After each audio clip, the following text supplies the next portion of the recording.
So I'm just doing around the house today, picking up. I've got some laundry and I need to go to the grocery. So I was going through my refrigerator and my cabinets and coming up with a grocery list, and I thought this might be an interesting video. I'm going to share with you all of the staples that I always make sure I have in my house, things that I buy on repeat over and over and over, because these are ingredients that I always use when I'm cooking, whether I need something for a sauce or a marinade or a dip, or it's an ingredient in a dish. So we're going to get in my refrigerator, in my cabinets, and in my pantry, and I'm going to show you my favorites and things that I always make sure I have in my kitchen.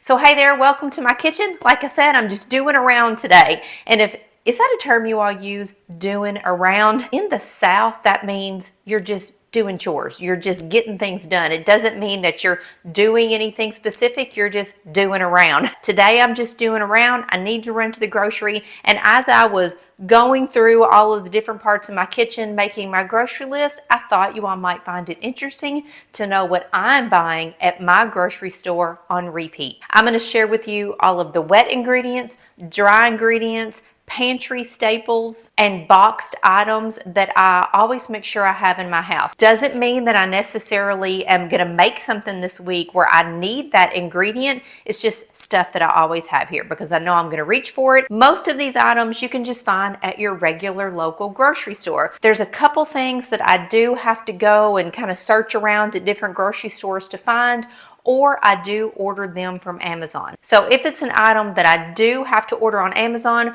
I'll put the link in the description box below so that you can just click and shop and you can get it delivered to your house too. So we're going to start off with refrigerated items first.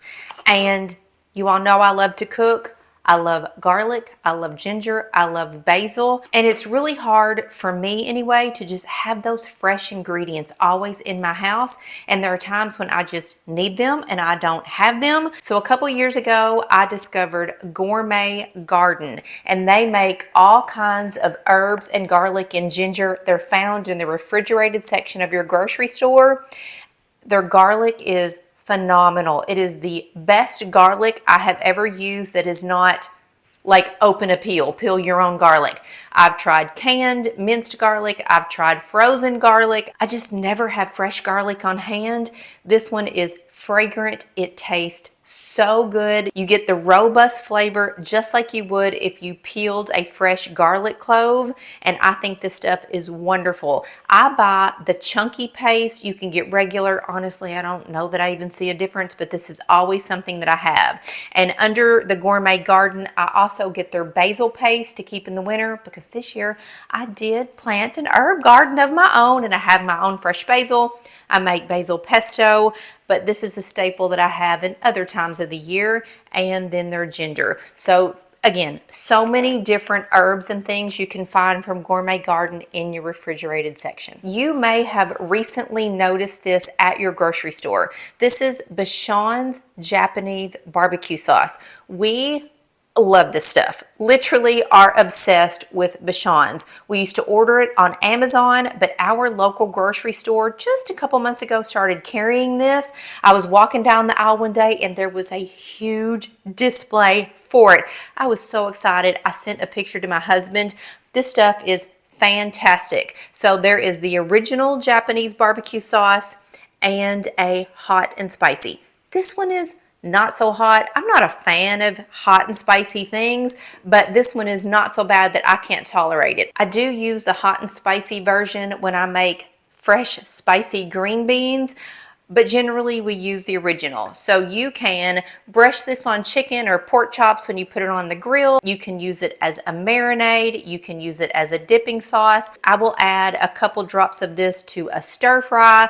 And to me, the word Japanese barbecue sauce is just a smidge deceiving, because I don't classify this as a barbecue sauce. It's very runny. You can see how runny that is.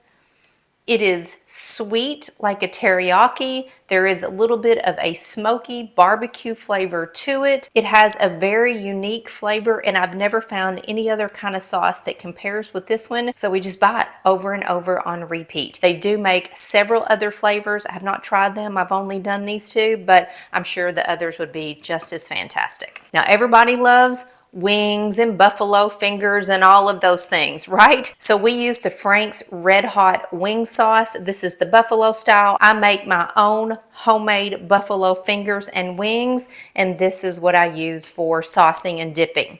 And then Frank's also makes, and this is fairly new, or at least new to me, a Red Hot sweet and chili sauce. Oh my goodness, this stuff is fantastic to dip egg rolls, if you have coconut shrimp, any sort of Asian flavored food. This is fantastic for dipping. I am able to find this at one of my local grocery stores. Not every grocery store carries it, so you may have to look around, but this is so good and absolutely worth having in your refrigerator. I am a plain regular mayonnaise gal because when I make a sandwich, I like lots of things on my sandwich. Lettuce, tomato, sometimes banana peppers, sometimes basil pesto if I have some homemade in the fridge. Sometimes I will even put homemade ranch dressing on a sandwich. But my husband is super plain. No mustard, no mayo, nothing. It's meat and cheese and bread, and that's it. And a lot of times it's even no cheese.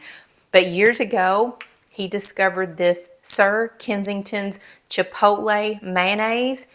He is addicted to the stuff. It goes on almost every one of his sandwiches. It's not too hot and spicy, but the kick is definitely there. And so we have this as a staple in our house just for him. I always have sticks of unsalted butter. Land O'Lakes is the brand that I tend to pick up, but real butter, unsalted butter, I cook with it, I bake with it, I saute with it. It is just what I use all the time. Unsalted butter and extra virgin olive oil. Two staples. This one's always in my fridge. Then Lee and Perrin's Worcestershire sauce.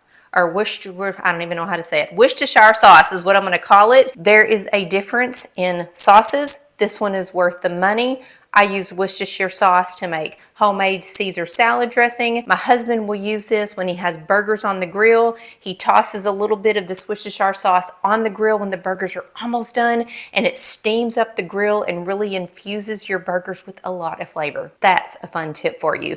But Worcestershire sauce, we always have it on hand. Same with soy sauce. I prefer to buy the low sodium soy sauce. I use this in so many things. Kung Pao chicken, stir fry. I make a marinade for pork tenderloin that has soy sauce in it. The other day we grilled chicken. My husband did a pork chop, and it was another marinade that called for soy sauce. Everything calls for soy sauce, and this is my go-to. And if you like to cook Asian food or any type of stir fry, definitely you need some soy paste. This is like a super dark, bold, flavorful version of soy sauce. So you might use a 1/4 cup of soy sauce, but only a tablespoon of soy paste. You can tell it takes a long time to use this bottle. We actually ordered this one on Amazon, but it is so worth it for the depth of flavor from the soy paste. And just a fun fact, I don't buy salad dressings, and I try to make my own marinades. Other than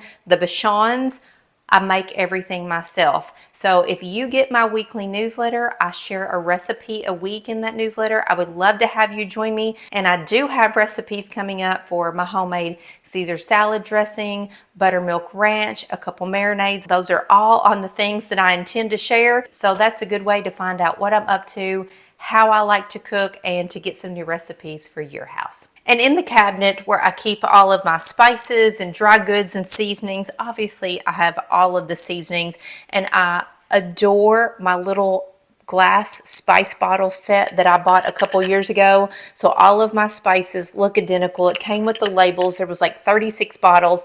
I will link it below, but I adore these, and I keep all of my spices. As soon as I get them home from the grocery store, I put them in matching bottles. But some things that I always have in my pantry: extra virgin olive oil for cooking, for marinades, for dressings, and for sauteing anything. EVOO. I always have a really good vanilla extract for when I'm baking. Just spend the money and get the good stuff. Don't buy the imitation vanilla extract. Sesame seed oil is a must. I use it all the time in so many things. Stir fries, marinades. I love to drizzle it on things. I love the smell of sesame seed oil. There's just something about it, that warm, nutty, inviting, yummy flavor. We go through this like crazy. Then lots of recipes, tons of things that I cook call for wine. Red wine, white wine, or sherry wine. I'm not a wine drinker. I'm not going to go buy a bottle of wine for a recipe, and I know I'm going to get slack from so many people when I show you this, but I use Holland House cooking wine. I do. It tastes fine to me. I think the flavor is fantastic and it serves my purpose. So I find this at my local grocery store. So I always have white wine, red wine, and sherry cooking wine in my pantry, and I use these endlessly in my cooking. And of course, I have a fresh pepper grinder. This is a must. I would never in a million years think about using bought at the grocery store already ground pepper. This grinder allows you to adjust how big or small or fine or whatever, however you want the pepper flakes. Fill it up from the top. Love this. And then I have my salt cellar. This is full of kosher salt. It has a granite top so it keeps your salt fresh. I cook with kosher salt, not table salt. I love to pinch it. I like to feel the salt in my fingers. I can control how much is going into my food, and kosher salt is so much better for you than table salt. I love this little bamboo salt cellar. My husband got this for me as a birthday gift a couple years ago, and I just keep it sitting out on the counter next to my spice rack because I love to look at it. And of course, I reach for it every time I cook, so these are always out. Then I thought I would end the video with a couple of box staples. There are things that I buy in boxes like rice or some seasoned rice that I want to share with you because it's not a lot of things that I buy in a box, but the things that I do buy, I think are high quality, very good, and we've been eating them for years. I never tire of them, so I just make sure that I have them in my pantry. The first one is Rice-A-Roni cheddar broccoli. This is the only type of flavored rice that we buy, but this one is delicious. It is so good. So when I make this, I also will steam fresh broccoli and saute chicken or grilled chicken. So this is just a little side dish for us, but this flavor is fantastic. I have tried the other flavors of Rice-A-Roni. Don't care for any of them, but this one is super cheesy and super good. I always have jasmine rice in my pantry. Regular cooked rice, 5-minute rice, depends on my mood, what I'm cooking, what I'm using, but jasmine rice is white and fluffy and flavorful and a little bit sweet, and so this is always a staple. I keep packets of seasoning in my pantry. I always have taco seasoning. You can see I have 3 of them. I do chili seasoning always because the minute it gets cold, I want to make chili, and so does everybody else in the world, and I have a hard time finding this at my grocery. So I bought this just the other day because we're expecting it to cool down just any day now, and I'm going to make some chili. And then I keep an au jus. I use this when I do Italian beef and roast beef and lots of things, so this is just a flavor packet that is kind of on repeat. And then I always have regular unseasoned breadcrumbs and panko crumbs. There's a difference in the two. They are not the same thing. Panko crumbs are a lot larger than breadcrumbs. Let me show you some here. So panko crumbs are larger, they're flakier, they're definitely crispier and thicker, and I will use panko crumbs if I'm going to make coconut shrimp or bread a thin pork chop. I will use regular breadcrumbs if I'm going to saute chicken. If I'm making meatballs, you need breadcrumbs. There is a difference. It's a lot finer. It will brown up and not get as crispy as panko. So there's definitely a difference. And when you get breadcrumbs at your grocery store, you can get Italian breadcrumbs, flavored breadcrumbs. I always get unflavored breadcrumbs so that I can put whatever seasonings I want in my breadcrumbs and make it the way that I want. One fun trick, mix in Parmesan cheese, grated Parmesan cheese into your breadcrumbs. So if you're going to saute chicken, dip it in a mixture of breadcrumbs and Parmesan cheese. So, so good. Just takes your chicken to the next level. And then, of course, I have sugar, self-rising flour, all-purpose flour, brown sugar, regular sugar, pastas, all the things. And it's things that I feel like you all already know and wouldn't be interested in hearing about from me. But those are the things that I always have in my house, things that I buy on repeat over and over and over. So if you've never tried any of the items that I showed you in today's video, now you can put something new on your grocery list. So happy cooking. See you later.